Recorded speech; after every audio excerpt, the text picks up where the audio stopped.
What's up, guys? Welcome back to RC Everyday. Another Tamiya time episode. I scored another vintage Tamiya rig on eBay. So this is the TA03F belt drive chassis. This came out, said March 13th of 1997, 2 days after my 14th birthday. And around that time, I started getting in the real cars, and I got my first truck shortly after that, and I got to do some work on it and get it ready to run. So I was kind of out of the RC stuff a little bit. So I looked at all this stuff in the catalogs, and I still liked it, but as you know, you hit that phase growing up where you start putting the toys away and moving on to the other things. But pretty cool. I found this in the box. It's lightly used, not bad shape. It's kind of like all of these I like. All of my collection of these are all, I'd say, driver quality. We'll call it that. They're all original box art, nice looking. There's a little bit of rash here and there. And this one's no exception. The box has got some wear, but it is the original box. It's got the 3-speed forward and reverse speed controller sticker on it. And yeah, this was something I never had as a kid, but I kind of wanted, but yeah, I was kind of just getting out of it. So let's take a look at what we got. So I think this will be my third TA03 that I have now. And I've yet to really dig into one. So, being a driver, maybe this will be a good opportunity to do that. I've got good shape instructions, always nice.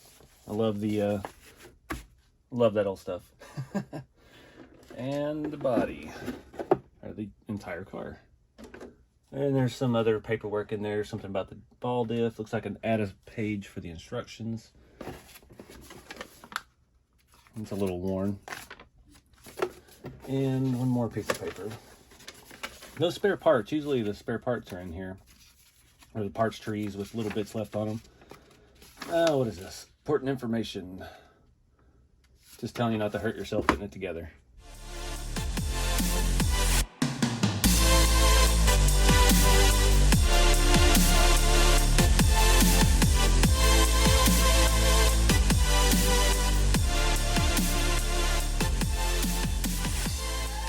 Alright, so out of the box, it's in pretty good shape. There are some scrapes. There's some scrapes on the top as well. The stickers around the window trim is poorly done, but it's okay. It's there, and it's a good 10-foot car. But we've got the original wing and all the graphics, except we're missing the Oz Racing stickers for the wheels. I think this actually had that. It's on the box art, so I'm assuming that it actually has that. Got the Martini livery. Pretty good looking car. I was obsessed with these. Being from Texas in the 90s, we didn't ever see a whole lot of the touring car races. And yeah, if you've watched some other videos, I've got the original Alfa Romeo body that I had as a kid. I had the TA02 with the red one. I don't remember what it is. And I actually have that kit to rebuild right now, or to completely build from scratch. I got a brand new one in the box, original, but just haven't gotten to it yet. But that is the original Alfa body, and there are some differences between the two. Other than the horrible paint, it was my very first hobby grade experience. The grills, headlights look the same.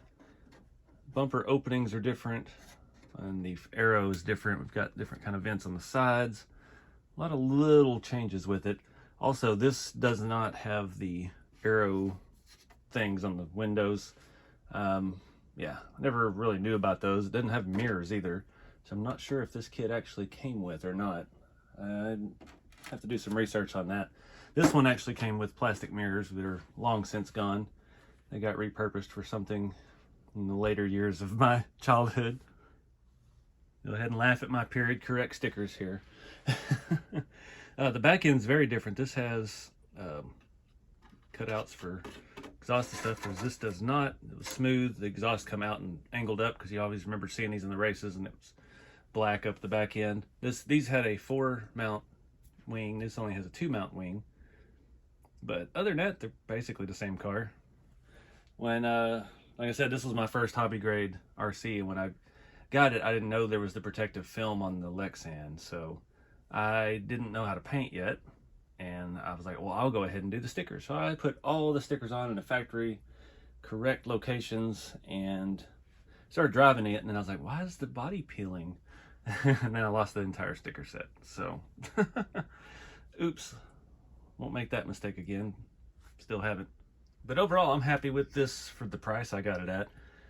It was one of those things that's been on eBay for a long time, and I've had it in my watch list for a long time. And I was out of town last week, and I just got an email from eBay saying, hey, seller sent an offer. And yeah, here we are. This is probably the worst damage. We've got some peeling there. The stickers are peeling up here. There's some pretty deep scratches on the roof where it looks like it slid a little bit upside down, but other than that, not a bad driver quality. All right, inside the body, got a little bit of something in there. Oh, I didn't even notice the cushions on the front body mounts. That's neat. So we've got a pretty much stock looking TA03F front engine, belt drive, the carbon stiffener, I guess. I don't know if that was a factory thing or not. It does appear like there was some glue repair up in this area on that pulley housing. So let's flip it over. It's a real easy way to tell is how scratched up is it. And there's just a few. There's a body clip stuck to the motor. Nice. Yeah, just very, very light scratching. I'm guessing these tires and wheels were never run. We are missing a couple screws, the tailpiece, and there. Which luckily I have enough Tamiya hardware to build about 3 of these, so yeah. And we still have our battery stay and the pin for that. That's the original matching gray plastic. It's pretty cool. And it does have all the steering linkage. We have the servo mount still in there, which is good because those are hard to find. Belt seems kind of loose. So it is an adjustable tensioner, and that looks like pretty brittle stuff. May have to get some option parts for that. I do have a TA03F that is full carbon and everything, or TRF chassis, and it's got some upgrades on it. I just bought it on eBay a year or so ago. I've been kind of fixing little things here and there, but yeah, I didn't really know much about it. And then I have my mint original Cure Nismo GTR, and that car is completely undriven. The body is beautiful, doesn't have a scratch on it, and it's still got the protective film that you can lay over it to protect it. So that one will never get driven, but this one might. Shocks feel good. I was talking to some other RC enthusiasts the other day about we're in the crawlers and stuff and all that. Every shock leaks. Especially aluminum shocks on the market, they all leak. I remember back in the 90s, my RC10 T2, you know, the stadium truck had high dollar aluminum shocks on it, and they leaked. And I was like, the only shock I have ever seen that never leaks is the Tamiya plastic touring car shocks. And these feel fantastic. And there's not a drop of oil anywhere around the bottom of them. Another thing, they don't make it like they used to. Pull the wheel off. It does appear to have ball bearings, which is always a plus. It still has a nice aluminum wheel nut, but it's got the plastic wheel hex in there. But these appear to be the original wheel and tire for the kit, and they are not glued, so they've never been run. And it's a kind of an older version, the black top of the just Mabuchi can motor that came with all the Tamiya kits. Somebody's taken the wires off of it. I guess this was pretty much a display piece. One thing that I was kind of always intrigued with these, because they share the same chassis layout and shape as the TA0201 platforms, but they had completely changed the suspension. The arms and everything were all different. And if you're familiar with Tamiya stuff, everything fits a TA02. You can use parts from the CC01. The M chassis stuff will fit to a TA02, and it's, you know, it's just all about the width. But this was a big departure from that back in the day.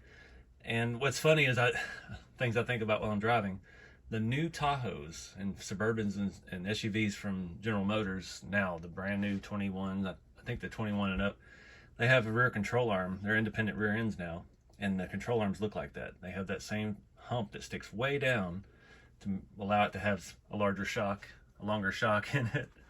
I see them sticking out. It looks ridiculous on a real car, but it makes me think back to these. I had to get it in the scale garage, but it's not the right genre, but it looks cool into that lighting.